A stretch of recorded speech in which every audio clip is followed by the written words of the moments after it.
Hey, here we are back with Chords of the Truth. Um, I'm your host, Pete Kramer, and I've got my co-host and good friend, Alex Nobles, sitting right there with us. We got a really cool show for you guys tonight. I just wanted to get a couple things out of the way first. I'm with Pete Kramer and the Eastwood Project. We do all original music. We don't really play out that much. We do a Facebook Live every now and again, but it's mostly just recordings. Alex is the founding member of the Noblemen, Buffalo-based country, rock, just a cool band, bunch of cool guys in there. If you get this opportunity, check out their website. It's noblemanbuffalo.com, if I'm not mistaken. And that's right. And they're playing pretty soon over at the stage on Main Street in Williamsville. Across the stage from me over here right now, I've got Sebastian DeJesus at Master Control. And Sebastian is also the founder and co-host. And I say co-host because he's got 5 guys on, but he's the brains behind the whole thing of the 42 North, 78 West sports show every Monday night at 8:45. And I always have to make sure that we mention Special Spaces Buffalo, because those girls are so cool with what they do for kids who've got physical problems, and they go in, they do a specific bedroom theme for these kids that are sick. And it just, every time they put something up on Facebook where I get to see one of those videos, and it just touches your heart because they really do such a really good job. As usual, give us a like, subscribe to our page, and leave us a message. If you got an idea about future shows that we should do, or what you like, what you hate about us, that's fine. So in the meantime, enough of that out of the way, I want to bring in our guest. His name is Van Taylor. He's very well known in the Buffalo music scene. He's the co-founder of Taylor Made Jazz, Van Taylor Entertainment. He's a singer, he's a songwriter. He's got more credentials than I've got time to talk about here. So instead of me talking, let's bring in Van. So glad you're here with us. Indeed, I'm honored to be here and honored to be in your presence. And for anybody that doesn't know, because I didn't know this until a little while, Van just got off a plane from New York City. I mean, he literally just had enough time. If I'm not mistaken, your plane landed at 6, and you got home in order to be able to do this. So cool to have you. Dropped you up at the door, and here I am. Did you have a police escort? No, but I could have. No, Van is such a busy guy. I'm surprised that he found time to spend 40 minutes to spend with us tonight. But we had a cool conversation off air. I'm going to shut up and just let Van talk, and we'll just interject questions as we go. So why don't you take us back to the beginning, my friend? Well, let's see here. My father played piano. I grew up on the east side of Buffalo. My father played piano. He played in churches. He worked at Bethlehem Steel, but he also was a street vendor. He pushed a cart and sold hot tamales, peanuts, Cracker Jacks, and candy. My mom was a beautician, but she also had her own business, and both of them were entrepreneurs, but she also ran a church choir. So my musical background kind of starts with that, and my brothers, they also played as well. So I kind of grew up with music in the church, as my roots and founding parts of me. And as time went on, I grew up, again, like I said, on the east side, and I started off playing polka music. So I love polka music to this day. I love the horn lines, and it also is reflected in some of my music, especially with jazz fusion, the staccato 16th and 32nd notes. Yep. You can hear it. You can hear it when I play a lot of my jazz fusion stuff. From there, I started playing Latin music, which made it easier because the transition from polka horn lines to Latin rhythms was a piece of cake for me after that. Then after that, I started into R&B, then jazz. I went to high school, Seneca Vocational High School. Vocational because you could go straight to work out of high school. But my draft number came up. I was had a chance to go to Vietnam, I'd say. They don't give you a chance. It was like no choice. But the war was near the end of the war, and my draft sergeant had a better idea. There were some bands who needed keyboard players, so I went over to Vietnam as a musician instead of as a soldier. While over in Vietnam, I played with a country band. That was the assignment, and learned this show actually on the plane, on the road. I was very good with my ears and my memory. While I was there, I met a gentleman named Bob Hope. Bob Hope came up, spoke to me, and he encouraged me to do exactly what I'm doing today, 48 years later. So he taught me a lot of things, and also humanitarian, so to speak. So was he.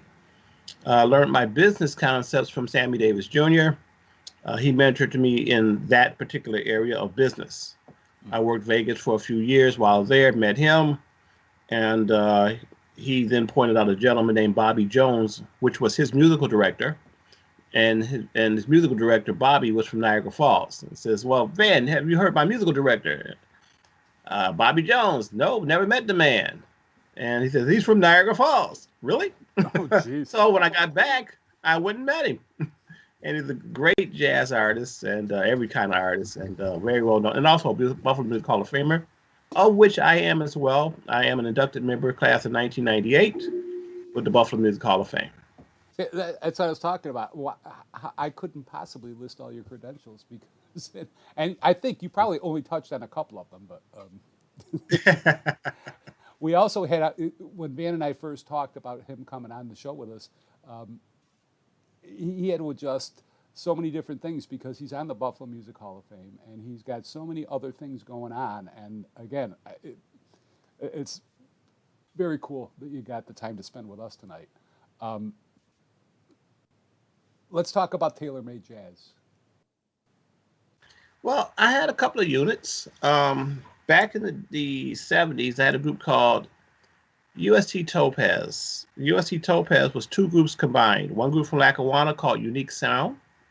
Another group of singers from Buffalo called Topaz, and together made the one unit.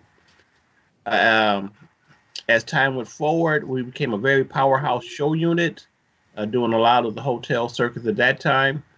And during the early days, I mentored a gentleman by the name of James Johnson, who later on became a very big star. So when he got his record contract, it was the singer division of USC Topaz that did all the background work to an album called Come and Get It, which went to #1 in the charts. We had several releases of our own. One was called Keep Me Happy under a gentleman by the name of Tommy Calandra. I don't know if you know that name, Tommy Calandra. You do, BCMK Records. And the engineer at that time was Chief Engineer Mike Brodowski. They helped us with our records, which did very well. We went to the top of the charts as USC Topaz. And then from 1970s into the 80s, 86, USC Topaz disbanded, and in 1987, Tailor-Made Jazz was created. Now, in the process... No, I just want to ask you, Tommy Calandra, didn't he pass away a couple of years ago? Yeah, quite a number of years ago. I was in Europe when he passed away. Extremely talented. You know, for those Sabre fans, was one of the songs that they did. Yeah. Oh, yeah. He's also, he was also the mastermind to a lot of commercials. Danny Moves Your Fanny in the Morning. Danny Never. Okay. No, and a lot of other commercials. Yeah. No. Yeah, he was connected to all of the talk show hosts. The theme music behind it was Tommy Calandra. I played on some of those tracks myself. There were a lot of artists in so many different fields that recorded with BCMK Records, which meant Buffalo College of Musical Knowledge. That's what it meant. Yeah. But go ahead. Well, no, I was just going to say because as soon as you mentioned Tommy Calandra a couple of years ago, I was trying to see if we could get some of our songs on WECK radio because they were doing all these Christmas things. I was in an email thing back and forth with Danny Nevereth, and Alex and I actually redid, as well as Doug Tisdale and Dave Stevens, we redid one of Tommy Calandra's songs for Danny to have for a jingle for his show on WECK. So that was kind of cool. So anyway, I'm sorry I interrupted you. I shouldn't have, but no. But he was a very great inspiration because he had a little 4-track studio in his basement, and then when Mike Brodowski came on, it of course expanded to an 8, then a 16. So he was a great input from Mike. But also when I was younger, my uncles would take me to Detroit, and I got a chance to do. I would say, some practicing at Studio A in Detroit at Motown, and met a lot of interesting people. Stephen Morris. We used to sit out on the back porch. Saw the likes of Diana Ross. Had the opportunity to hear the Aretha Franklins, of that day. 'Cause Aretha also used to live here in Buffalo, in the Clinton Street area. Really? And I didn't know that. yeah, so and she sang in a church, French, I think it was Friendship Baptist Church on Clinton, near, I can't think of the cross street, but she sang there. Her father was the minister there. Oh, Wow. wow. Yeah. And then you had Cissy Houston and Dionne Warwick. Dionne Warwick was my babysitter. Really? Cissy. Yeah. And Cissy was Whitney Houston's mom. Yeah. She sang in church, and she lived up the street from me. Wow. So, God has a funny way of working things out, Yeah, absolutely. Absolutely. Now, Amen to that. Yeah, so it's just part of the stories, it depends on what story you want to hear. Look, but, from the way you're talking, I don't think we're going to have enough time to hear them all, because those are my early days. Some of my projects that I'm very proud of is the Colored Musicians Club. I worked with them for a number of years. I was vice president for 2 years. During that time, I helped them with the development of their museum, which is now, very active, the Interactive Museum. The president was George Scott at the time, and they have a wonderful board of directors that continue to keep the history there alive. And the thing about that is that that's the oldest club in the United States, oldest jazz club in the United States is right here in Buffalo, New York. It's amazing. 145 Broadway. I've served on several other boards. Squeaky Wheel Media Resource Group was another one. Of course, the Buffalo Music Hall of Fame. The Big Easy board, I work with them, which is St. Louis style music that they support here in Buffalo. And again, another wonderful organization. So, but that's the music side. And on the charity side, we support Children's Hospital. We just did the Variety Club Telethon, which was on WGRZ as well as WBBZ. WBBZ is a wonderful organization. John DeSillo and his crew over there to support Children's Hospital, Children's Hospital. Mm-hmm. And my list of other people that I work with is very long. But current projects I'm working on now is supporting the Bullion Foundation, which supports children, women and children around the world, supplying food, shelter when needed, clothing, and then also I work with United Nations depending on the project. That's just, to me, that's amazing. Well, while we're at it, go ahead and plug Van Taylor Entertainment. Say again now? I said, while we're at it, why don't you go ahead and plug Van Taylor Entertainment? Tell us what that's all about. Oh, okay. Well, Van Taylor Productions, that's my company. Yeah, Van Taylor Productions is my parent company. I have a number of artists. Melissa Kate is one of our lead artists. She has her own band. My thing there is education. We do a business of music workshop in conjunction with the Buffalo Music Hall of Fame, and I've done it with several other entities nationally. I help support music conferences across the nation, and in some cases in other countries as well, which is all about education about the business of music, and to teach people about copyright, publishing, licensing, the things that they need to know, because things have changed. As everybody knows, we had the day of records when you made a lot of money off of wax, so to speak. We went from cassettes to wax, from wax to CDs, CDs to downloads, and downloads to broke. That's kind of what's happened. Right. But, there are certain aspects of music that never change. I did artist development of a number of artists. Sean McQuiller, a wonderful gentleman from the Buffalo area, who was the lead singer of Kool and the Gang. Lance Diamond, a person that people knew for a long time. I was his director and developer in the early days of his career, right through the time to the end. I did some arts and educations with 3 gentlemen who did punk, thrash, get in the mosh pit and they now known as the Google Dolls. Okay. There's a lot of other artists. JoJo McDuffie, they were called the Mary Jane Girls. They were at that time the largest selling female group in the United States. Um, you had a group out of Niagara Falls that originated at Niagara Falls, working with them from time to time. It was called Take Six, an a cappella group that's something that they're legendary. They're also in the Buffalo Music Hall of Fame. And so I can go on and on about different artists, but the most important part is education.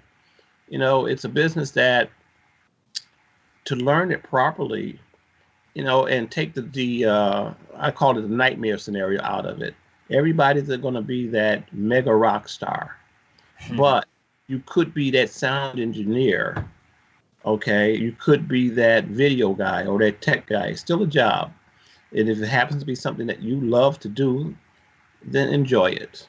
Absolutely. If you are an average singer, but you are playing in that club every weekend, then guess what?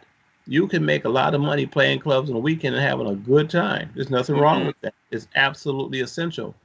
I have a lot of songs that I've written. I have one song that was re-recorded over 300 times. That's called "The Nice Day." It's been re-recorded by groups all over the world. I have another song that was number 2 on the charts, on the jazz charts, a number of years ago, called "Sit Back." And whenever it's played, it does very well. It's recycled, So we got Christmas songs that every Christmas people forget. That song that you do one time is going to get played every year. Yes. At this time of the year. Okay. I wrote a Father's Day song that was played on KV.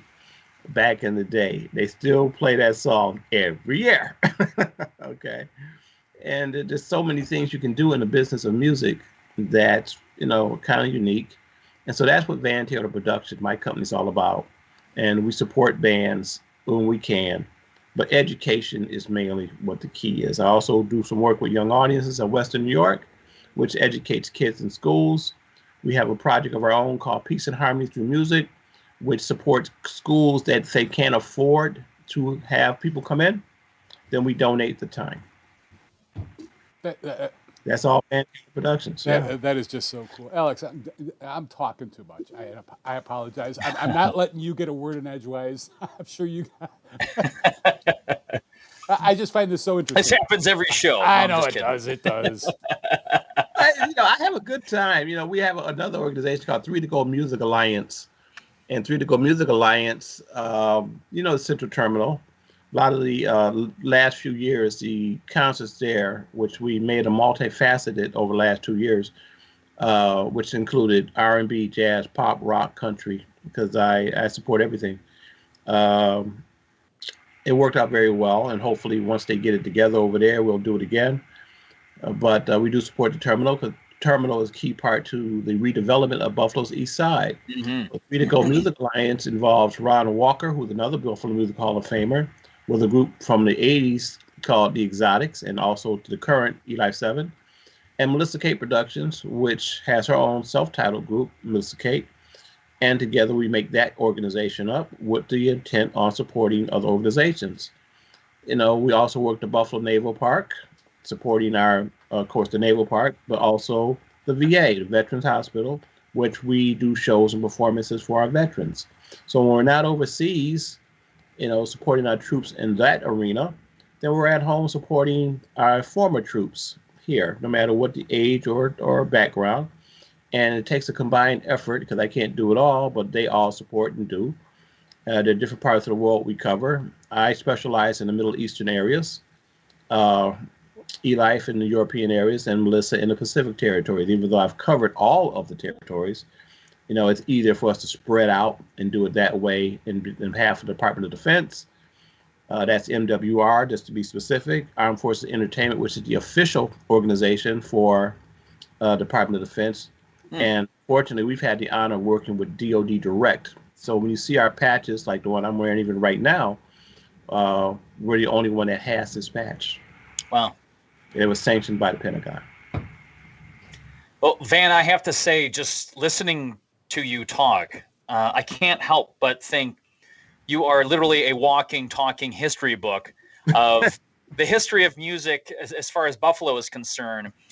And one of the things that I love growing up, and every time we'd go down to the city with my grandparents, we'd pass by that jazz club, the Colored Musicians Club. And I was just always intrigued by the building.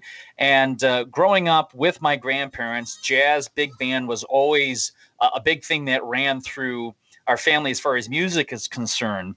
And kind of getting prepped for this show today, I went on your Reverb site and I listened to that song, A Nice Day. It's kind of ironic that you mentioned that.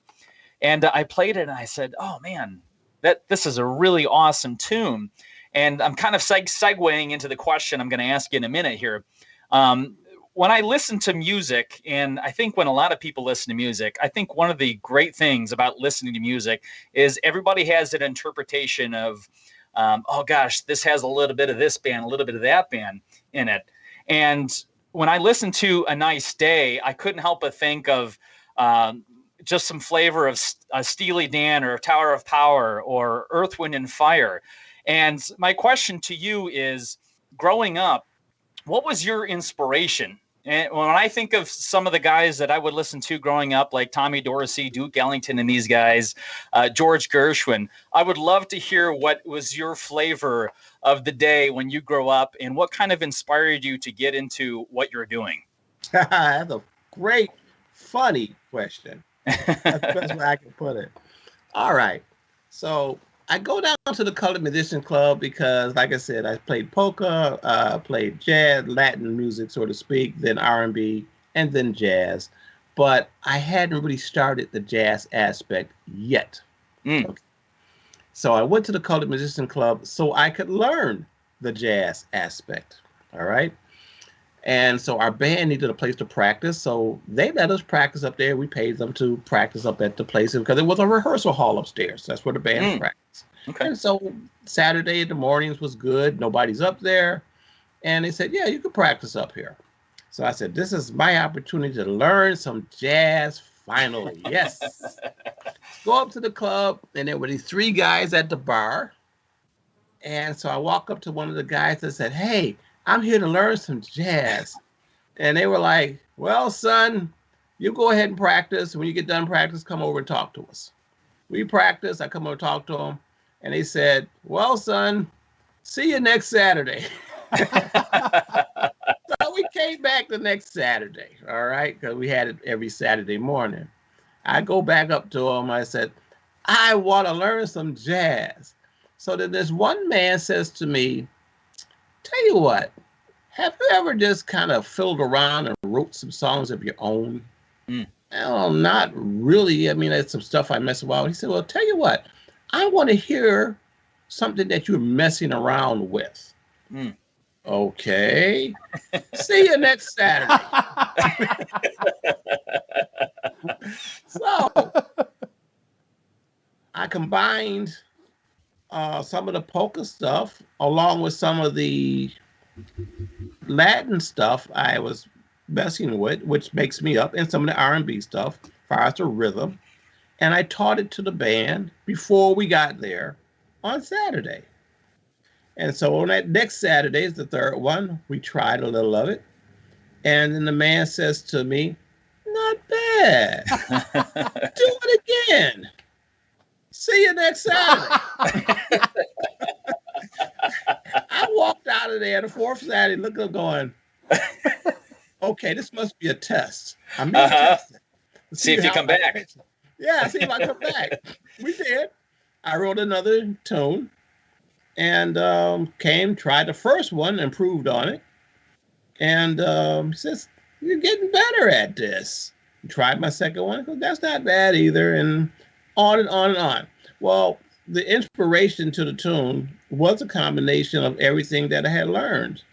My chord structures came from an artist by the name of Amir Deodato. I loved how his flavor was.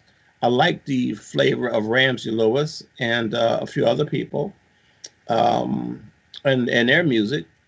And that's where some of my solo structures came from. Chick Corea was another one. And synthesizers, as I'm quite sure you know, were born in Buffalo. All synthesizers in the world are born here in Buffalo, New York. So at that time, Vogue, of course, music was on Walden Avenue.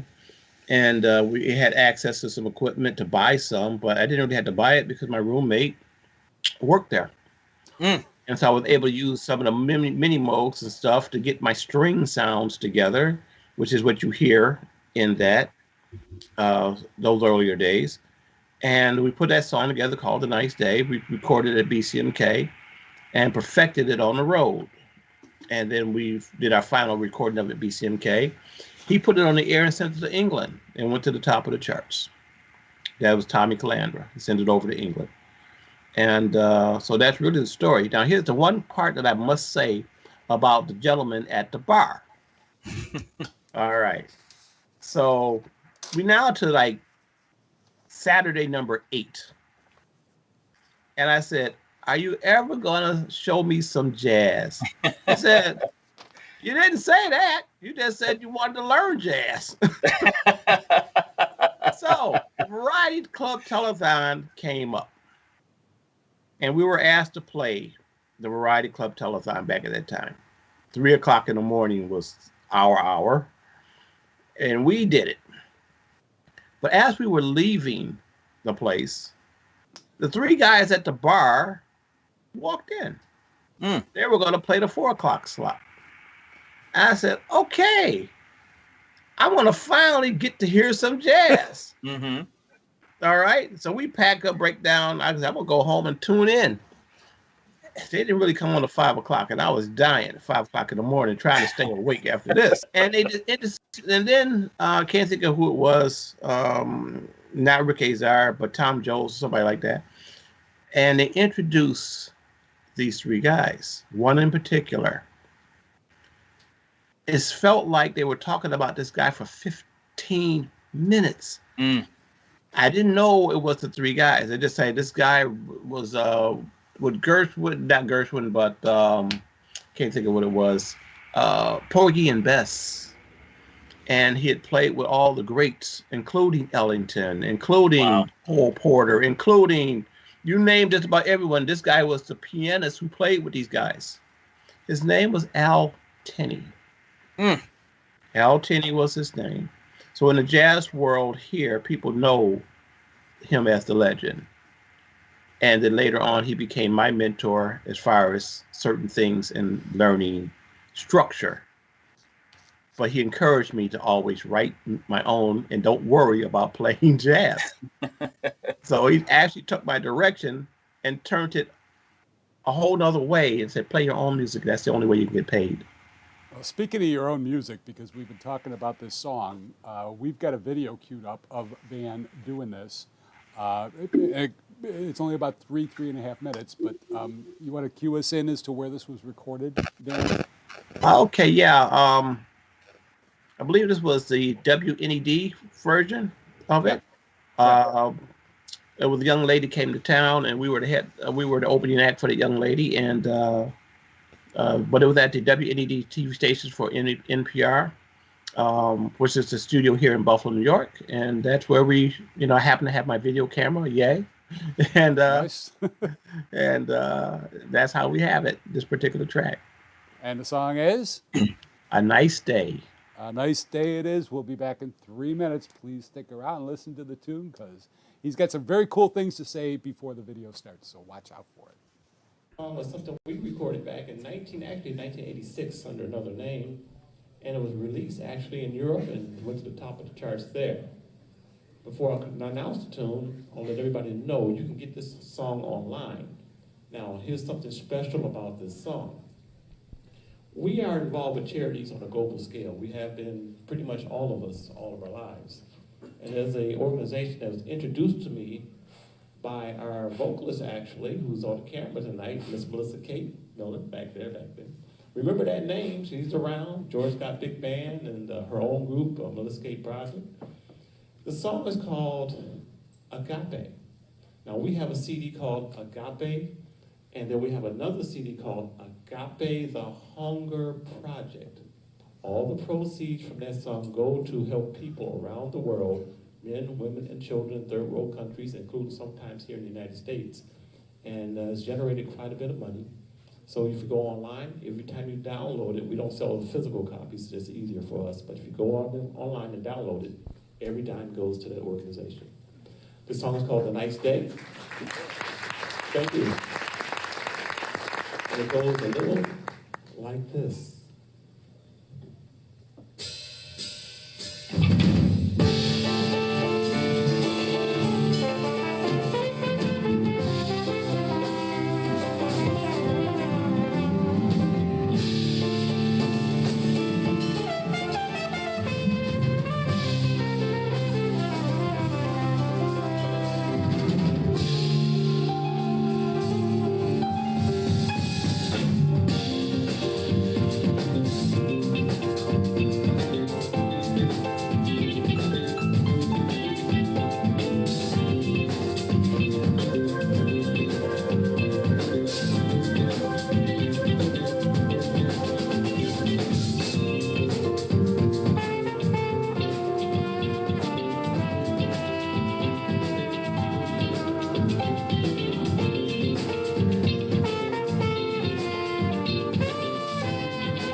And there we are with Van Taylor. That's such a cool tune, man. And Thanks. I want to dig into some more of this stuff, but before we go, because we're already half an hour into it, we only got about a few minutes left. But I want to talk about what you told me off air about your involvement with the military, because that to me, and I know it is to Alex as well. Talk about that if you would, please.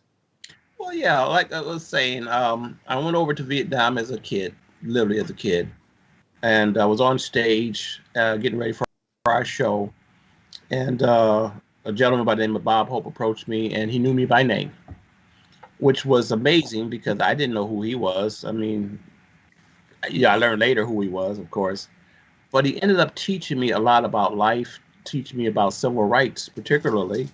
He said this to me. He said, I want you to keep doing this. It's very important that you continue to keep this going. I still didn't quite get it, but he told me to go out and take a look around. And him and his friend came back a little later after our performance. We performed for 2,500 troops at that time. And he says, okay, so you looked around. What did you see? I said, nothing really. He goes, no, go out past the gate. Okay, what am I supposed to go see? So I did go past the gate. And when I went past the gate, what I learned was that at that portation, most of the troops of color. And I didn't know. And then after I came back, he said, what did you see? I said, well, I saw a lot of things. He go, you saw a lot of people of color. He said, I want you to continue to entertain, but to entertain all people all over the world will support our troops. 48 years later, that's exactly what I do. And we ended up playing hilltops. Back in Vietnam, our FOBs were hilltops for operation bases. How old are you at that time, Van? About 17. Wow. Yeah, okay. 17. That's incredible. And you had to sit on your helmet when you were on a UE so that if somebody was up shooting at you didn't lose any vital parts unless it was your toes. Oh my gosh. Is that the disclaimer they gave you before you boarded the helicopter? Yeah, pretty much. Pretty much. And then Wow. we became, or at least I became that person that really looked forward to entertaining our troops in strange places, or places that we could not talk about. So Taylor Made Jazz became that group. Wow. And that's why we have a patch that says Department of Defense. And our name is on that patch. No other group in the United States has that, which we're very, very proud That's of. amazing. We have another organization called Music on the Front Lines. And the reason that is so titled that way is because that's exactly where I started, on the front lines.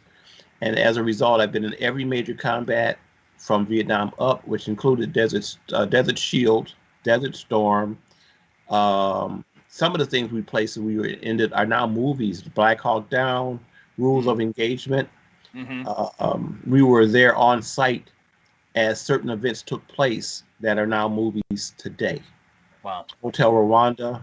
So we've seen some things where we've gone into El Salvador during the time of the Sandinistas, Noriega. Those names should be familiar to you guys. And on combat operations, and we would go down to entertain our troops that are special forces.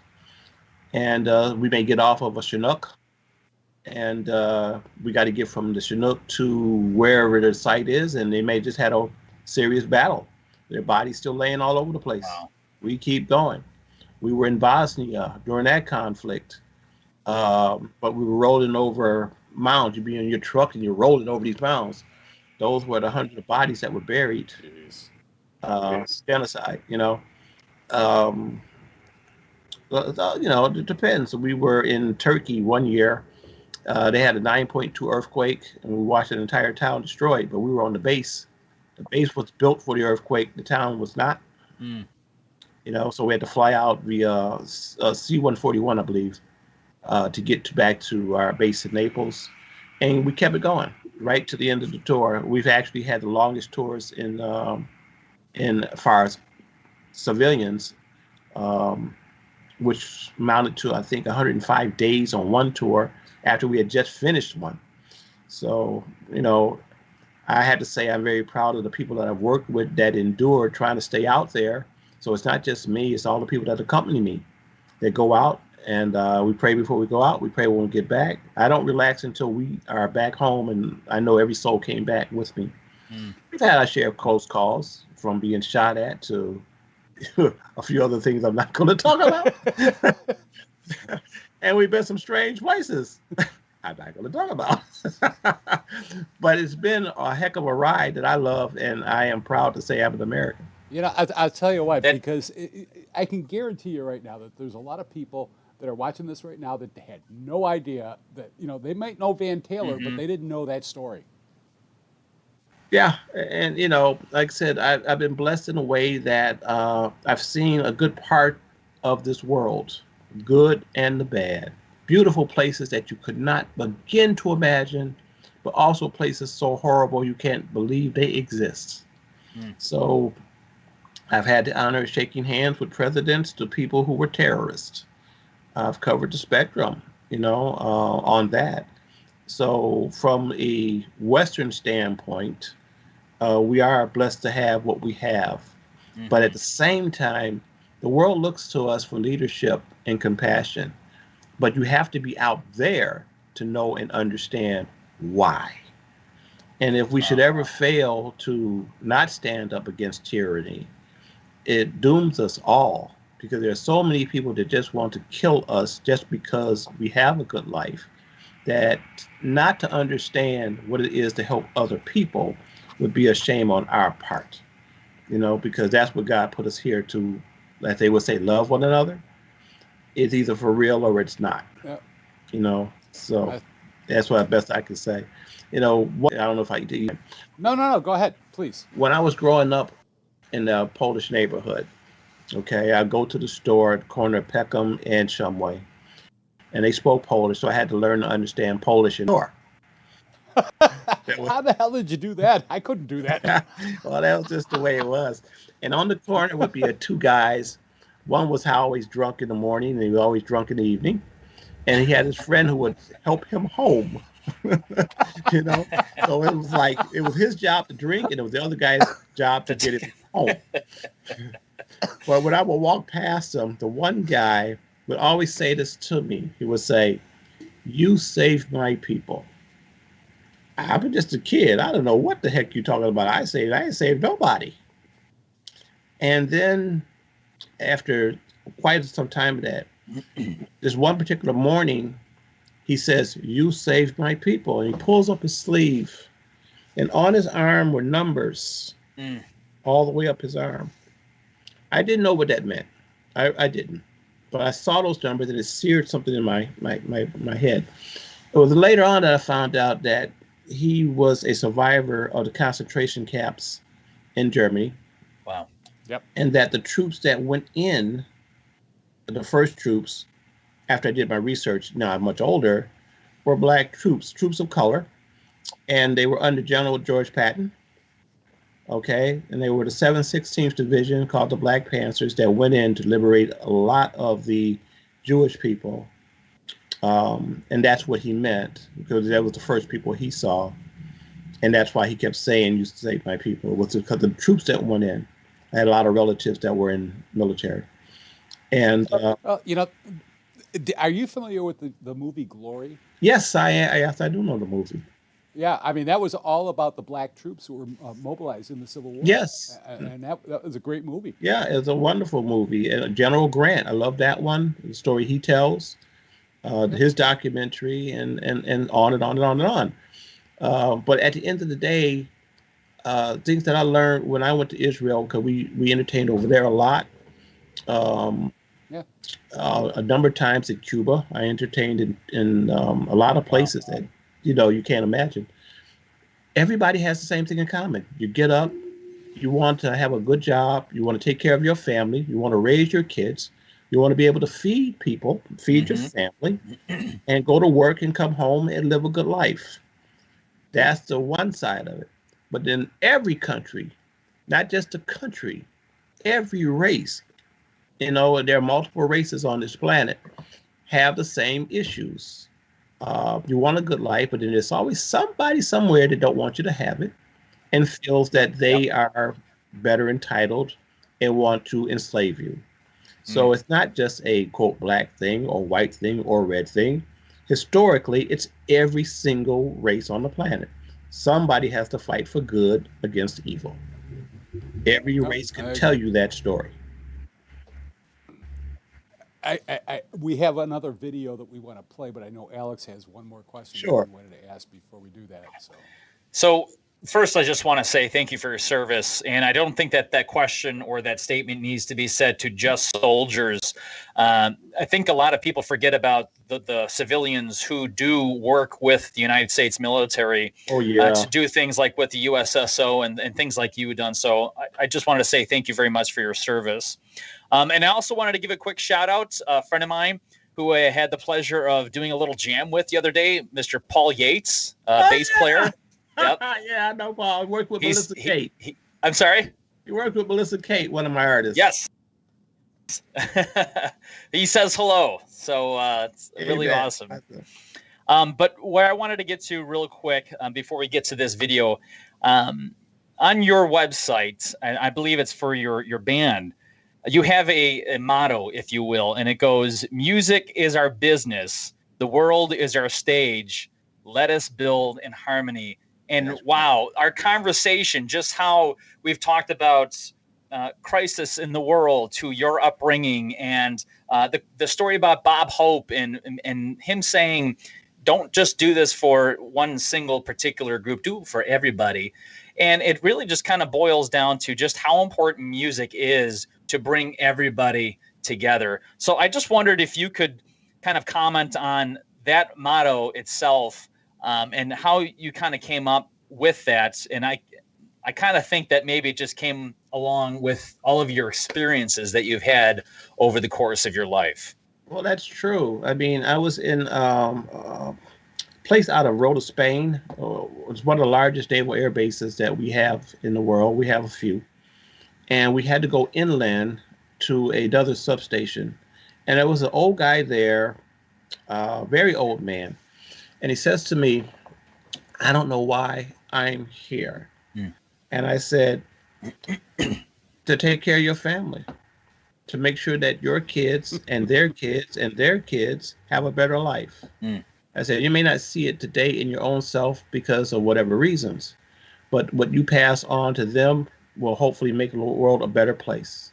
So when I say the world is our stage, the world has been my stage. The only place I have not been on this planet is Antarctica. I've been to just about every country in the United Nations realm. Wow. Every country under our DOD, or, not on the Department of Defense, but State Department, right, throughout the course of my life. And I have not been to Antarctica. Believe me, I'm working on that. I heard they're booking. Yeah. Oh, yeah. It's an expensive flight, but I'm going to make it work. I don't haven't figured out yet how. I just know I'm going to make it work. But that's where that comes from. It is my Wow. experiences, and to do it together is the thing. We were playing in I think it was the middle of the Sahara Desert. We have an installation, and a special unit asked if I would come out there, and I said sure. Took us about 17 hours to drive in the middle of nowhere. And we got there, and the soldier says to me, I don't understand why we're here. So I said, they have a library there. I said, let's take a look and see why you're here. And that installation was on the actually trade routes and war routes at the time of the Israelites as they were freed from Egypt and were on their way to freedom. Wow. And during the times of the 67 wars in those places, the attack pattern for Syria, Egypt, Jordan at that time was always through that place. So they put an installation there to bear witness to who would ever try it again. I said, you're here to vanguard against World War III. That's amazing. So let us build in harmony to answer that question. Well, Just incredible. Pete, go ahead. Take it away there, buddy. Oh, no, if you had something to say, please go ahead and say it. No, all good. Okay, no, I want to show Van's other video because when I watched this, man, it was just like, I watched it with Sebastian. I was, you gotta be kidding me. This is so cool because, again, we're all very, all so very pro-military and stuff like that. Not for aggression, but for defense, and again, I'll go back to what Alex said before, Van. Thanks for your service, for all the things you've been saying. We could go on for like 3 or 4 hours with this, but unfortunately, Oh gosh, yes. Is there a button we can press for an extra hour here? No, but I got an idea about that. I do have an idea about that. But for the time being, Van, we're just going to go ahead and play the video. It's about 2 minutes, so watch Van's video, and then we'll come back and we'll wrap things up. Ready, Sebastian?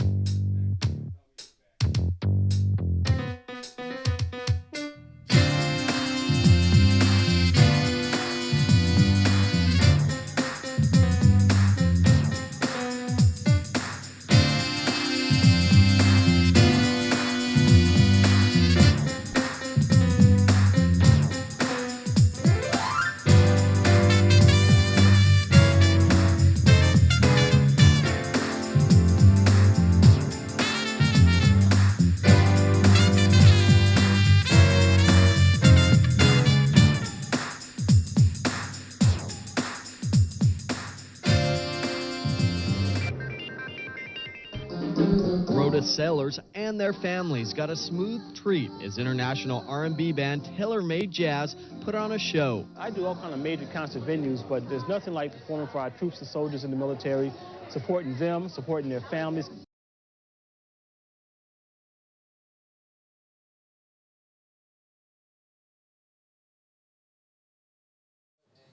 And we're back. We're back. I hope the video touched you as much as it touched me. Because, again, military, very near and dear to my heart. Alex and I recorded a song together called The Soldier's Christmas. It's just a big deal to me. It really is. But thank you so much. We wrote a song called Gold Star, and about the Gold Star moms and their families. Another one called Ron Walker, head of 3 to Go Music Alliance. And we all kind of came together to write Gold Star. And wherever we play it, we do free presentations across the country at military events. And hopefully I'll send you a link to that. Put it out. We've kept it private for a long time for special events, but we're going to go ahead and release it this year officially. But it was well received, and a lot of events that we do for military families that are going through events and things of that nature. No, that's amazing. It's amazing. So I'll make sure you get a copy of it. It's called Gold Star. Yeah, please do, because the more as you're talking, I'm thinking, instead of just having a YouTube page, we need to get our own website where we can have all these amazing artists that we've had already. and put that together so that you can click on a show and find out what the artist itself had to say. I've got one more question that I will end the show with, but I know Alex has one that he wants to ask, so I'm going to let him ask first. This is really quick, and I saved this for the last because it's a fun question. Okay. All right. Growing up, one of my favorite jazz people was George Gershwin. I love George Gershwin. And I also love the album Mr. Gentle, Mr. Cool. It was a tribute to Duke Ellington. So with me saying that, I want to do a round robin thing. Van, you can start. What is your favorite jazz album before we end the show here? Favorite jazz album? Oh man, that's hard. That's hard. I won't say favorite album. Favorite tune. Okay. Rhapsody in Blue by George Gershwin. Oh, there you go. We did a remake of it on our Full Circle CD, and it went to number 2 on the charts nationwide. That's not an easy one to do. I know. Wow. I will have to try and listen to that one. Yeah, just look up Rhapsody in Blue by Taylor Made Jazz, Full Circle CD. That is awesome. Pete, favorite jazz album, jazz song, or artist? Anything by Van Taylor.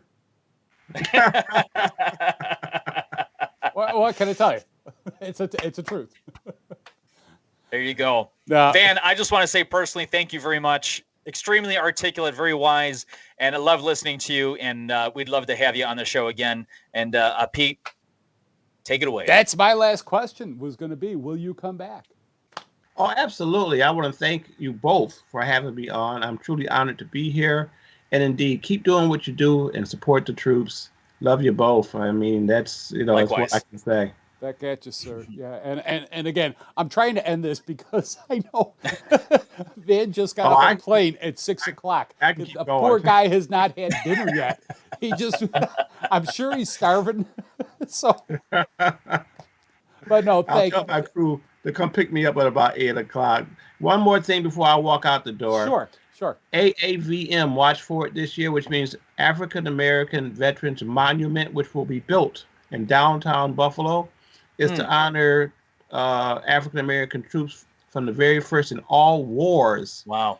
It's the only one like it that will be built in the United States. It'll be the first of its kind. Alex, is that the one that will be down at the Army Navy, the ships there? Right. Okay. The signs are up, and we're working on continuing the fundraising and building of it, but we hope to get that done this year, 2021. We want to do a live show from that. Please keep me. You've got my phone number. Keep me notified about that. Yeah, absolutely. Right? Absolutely. Right, Alex? Yep. That would be fantastic. Cool. Yes. Yep. It's AAVM Western New York, WNY.org, I believe is it. But check it out. Yeah. And our luck, it'll be sleeting and raining. Hey, they broke the ground that day. It was miserable outside. Welcome to Buffalo, right? Yeah, man. Man, it's truly been a pleasure. It's absolutely been a pleasure. And again, what a great show. Yeah, I really, on behalf of Alex and Sebastian and myself, I really hope we can have you come back again. And I would love to. Anytime, gentlemen. Get something to eat, man. You know that's right. Right? Take care, gentlemen. All right, thanks too. so much. And we are out. Thanks for watching 3 Chords and the Truth. And we'll see you next week with Anthony Casuccio. Amen.